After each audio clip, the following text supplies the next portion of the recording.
for the assessment, identify the patient using at least 2 identifiers according to agency policy. You can identify the patient using their name and medical record number. Review patient EHR to assess for factors that influence the patient respirations. Determine previous baseline respiratory rate when available from patient's EHR. Assess patient or family caregivers' health literacy. Perform hand hygiene. Assess for signs and symptoms that influence the patient respiration. Drowsiness, dizziness, and changes in skin color. Assess for signs and symptoms of respiratory alterations, coughing, chest pain, and fatigue. Assess patient's knowledge of and prior experience with the respiratory measurement and feelings about procedure. For the planning, determine expected outcomes following completion of procedure. If patient had been active, wait 5 to 10 minutes before assessing respirations. Ensure that patient was in comfortable position, preferably sitting or lying with head of bed elevated 45 to 60 degrees. Provide privacy and explain procedure to patient. Organize and set up any equipment needed to perform procedure. Ensure that patient chest is visible. When necessary, move bed linen or gown. Assess respirations after pulse measurement in an adult. For the implementation, perform hand hygiene and place patient's arm in relaxed position across abdomen or lower chest, leaving fingertips on the wrist or place on hand directly over patient upper abdomen. Observe complete respiratory cycle. After observing a cycle, look at second hand of watch and begin to count rate. When sweep hand, hit number on dial. Begin time frame counting 1 with first full respiratory cycle. When rhythm is regular, count number of respirations in 30 seconds and multiply by 2. When rhythm is irregular, less than 12 or greater than 20, count for 1 full minute. Note depth of respirations by observing degree or chest wall movement while counting rate. Assess depth by palpating chest wall excursion or auscultating posterior thorax after rate counted. Describe depth as shallow, normal, or deep.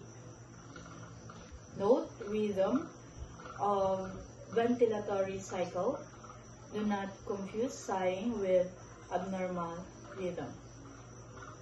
Replace bed linen and patient's gown and help patient to a comfortable position. Discuss findings with patient and document according to agency policy. Dispose of all contaminated supplies in appropriate receptacle, remove and dispose of gloves if worn, perform hand hygiene. Raise side rails as appropriate and lower bed to lowest position, locking into position. Place nurse call system in an accessible location within patient reach. So first, we're gonna perform hand hygiene.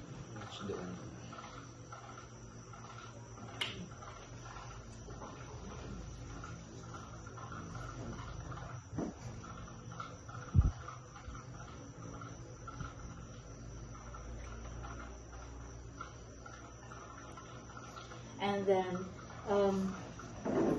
sir, comfortable ka mat lang iti position mo, tata? Kaya, sir, comfortable ka mat lang ka di nga iganan ka, tapno ma-assess tayo iti respiratory rate mo. Yes naman po. Kailangan tayo nga i-assess ti respiratory rate mo, sir, tapno makita tayo no adam lang ti or no ada ti problema kuno normal na lang ti panagamas mo, sir. So, sir, mabalik ka din nga ag-start na kon. Sige. Sige, sir, ikabil ko ti na kon iti.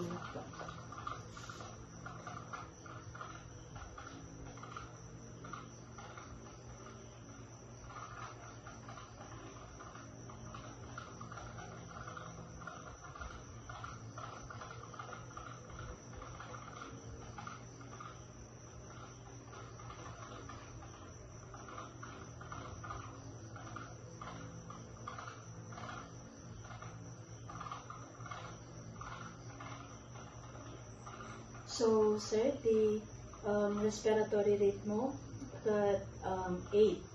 So, kailangan tayo nga i-multiply so na dito. So, 16 the total na. But as 16 yung respiratory rate mo, sir, that within normal tayo lang, sir. So, after performing the respiration assessment, we need to perform hand hygiene.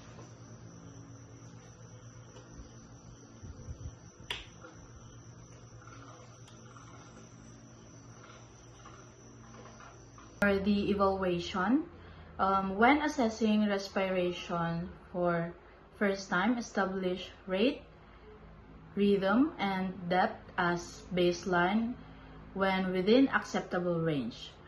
Compare respirations with patient previous baseline and usual rate, rhythm, and depth. For the next,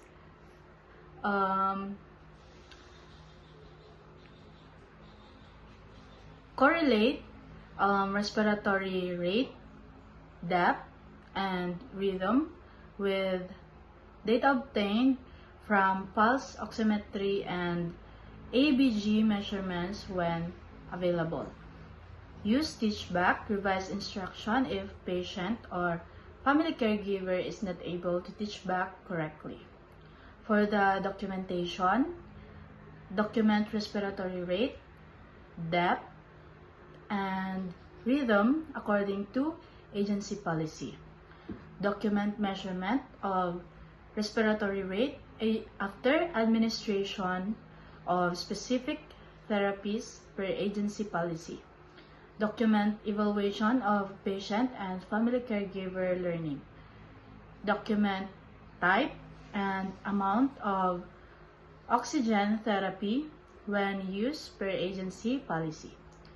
For the hand-off reporting, report abnormal findings appropriately. Report need for oxygen therapy.